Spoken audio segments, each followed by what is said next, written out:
bonsoir, Montreux. Bienvenue à mon gala. C'est vrai. En plus, on a une période très particulière. C'est le premier gala que je vais présenter ce soir, ici à Montreux. J'en suis très très fier, d'autant que, hasard du calendrier, je fête mes 17 ans avec ma femme.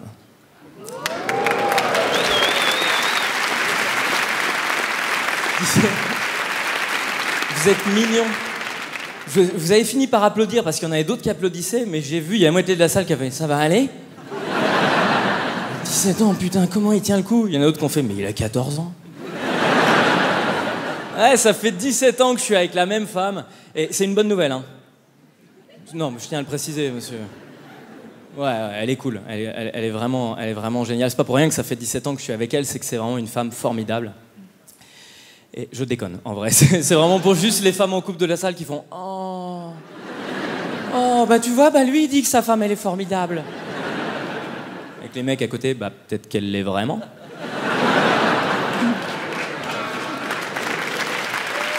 Elle l'est vraiment. 17 ans, t'imagines? Et en 17 ans, on s'est jamais engueulé. Ça va le français mytho là, t'es bien? Je vous jure, jamais, on s'engueule pas, on s'est rarement engueulé. Et puis je sais pas s'il y a des couples longs dans la salle, je considère que c'est long au-delà de 10 ans. Oh putain, et ça sent le bonheur à plein nez quoi. Non, on s'engueule plus au-delà de 10 ans, les engueulades c'est les trucs du début, c'est les trucs mignons.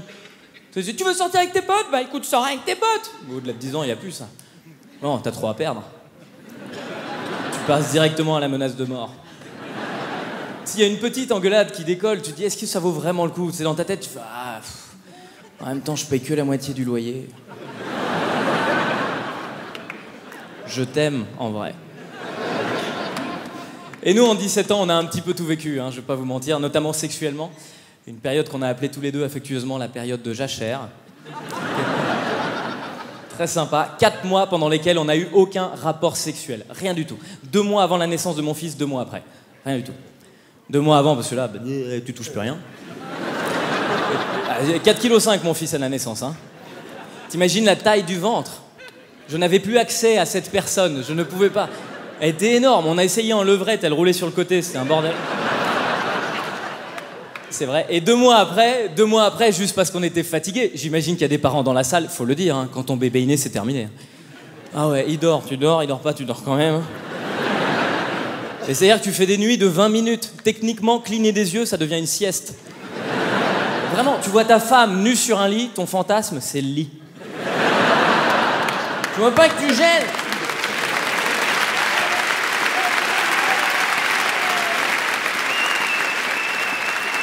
Par contre, au bout de 4 mois, on n'en pouvait plus. Ça, je vais pas vous mentir, au bout de 4 mois, on était... les deux, nerveusement, tu sentais... Pour moi, quand on arrive au stade où tu tousses du sperme, je pense qu'elle est là. Je pense qu'elle est là, la limite. Après, chacun la met où il veut. Donc on a décidé de s'organiser pour faire l'amour. C'est la première fois de notre vie qu'on s'organisait pour faire l'amour. Nous, on s'est rencontrés, on avait 17 ans. À 17 ans, il n'y a pas d'organisation. À 17 ans, j'ai cours du bio dans 3 minutes. Bim. 30 ans avec des enfants, mon pote, c'est plus la même. Hein. 30 ans avec des enfants, c'est « Oh, toi, je vais te choper !» Samedi en 8 après le judo. Tu sais, des fois, tu vas chez des gens, tu vois, il y a des calendriers sur le frigo. C'est l'agenda des enfants. Pas du tout, c'est un calendrier de baise. C'est juste pour voir. Là, on peut. Là, c'est possible. Là, si on fait vite, on peut.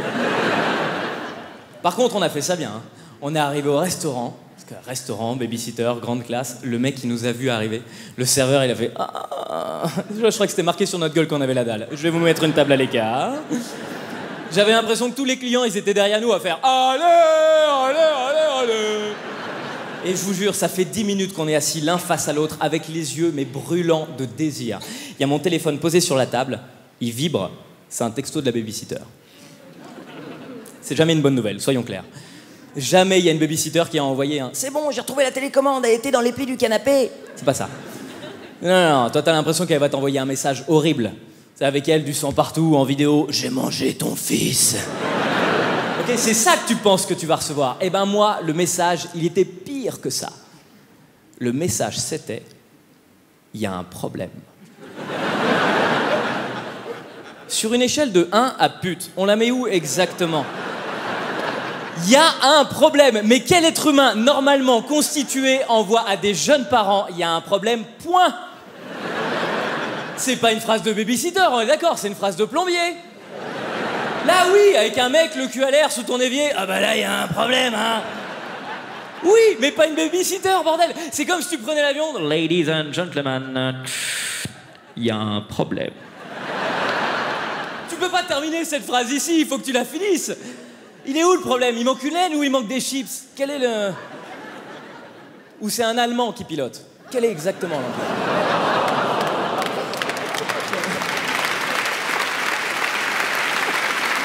Oh mon Dieu! Le cadeau que vous venez de me faire, vous avez été tellement long sur un Allemand. C'est pas les Arabes, normalement? Et moi, je savais pas comment réagir. J'avais envie de l'appeler, mais j'aurais pas pu appeler pour dire « Oui, bonjour, c'est pour la fin de la phrase. » Ah, et j'aurais pas non plus appelé pour dire « Hey, t'as 2 minutes pour faire tes bagages. Si je te retrouve, je te défonce. » Avec ma femme en face. On avait dit moi d'abord.